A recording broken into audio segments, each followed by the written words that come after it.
Welcome, my young pupils, to another episode of Sorcery Made Simple. Today I want to talk about a magic system inspired by Dark Souls. In particular, the second game in the franchise, which featured 4 types of magic: sorceries, miracles, pyromancies, and hexes. Let us begin. But first, allow me to paint for you a picture with words. In the beginning, when mankind was in its infancy and the world was in chaos, there was but one school of magic: pyrokinesis.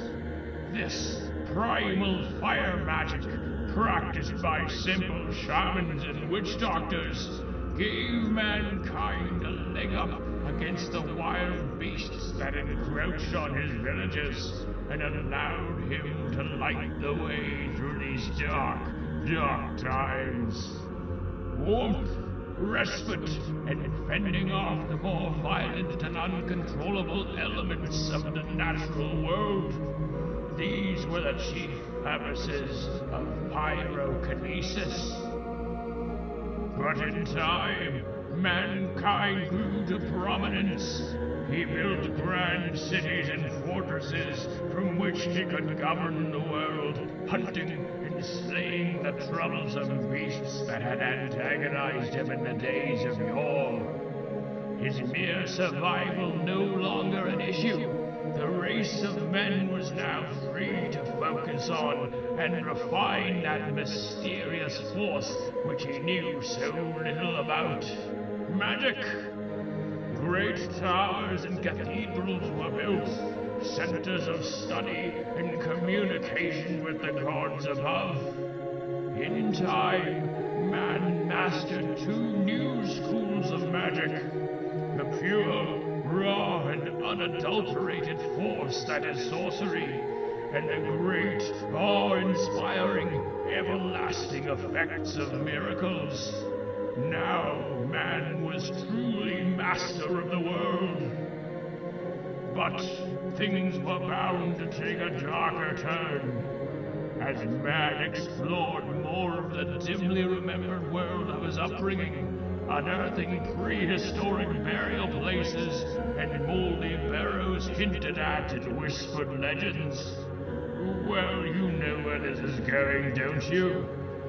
Yes, man became acquainted with an ancient evil, with spells only recalled by the oldest of dragons and the most powerful of undead. I speak, of course, of the unholy designs of hexing, that dark path that leads to unimaginable power, but also madness and damnation. Thus are these 4 schools of magic arranged in a sort of linear system that lends itself well to a campaign that spans the ages. Perhaps your player characters begin in prehistoric times, employing only the most rudimentary weapons and spells, battling dinosaurs and the like. At certain points in the campaign, they can spring forward through time, or backward perhaps.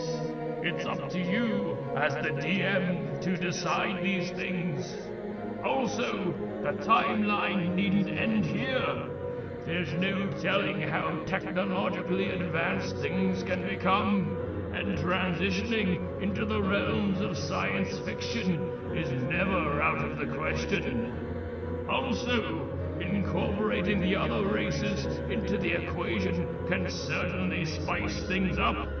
For example, perhaps dwarves learned sorcery long before mankind, or elves the ways of miracles.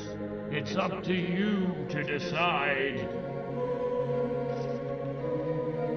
Lastly, if you're wondering why I call the fire school pyrokinesis and not pyromancy like in Dark Souls, well, that's a story for another day.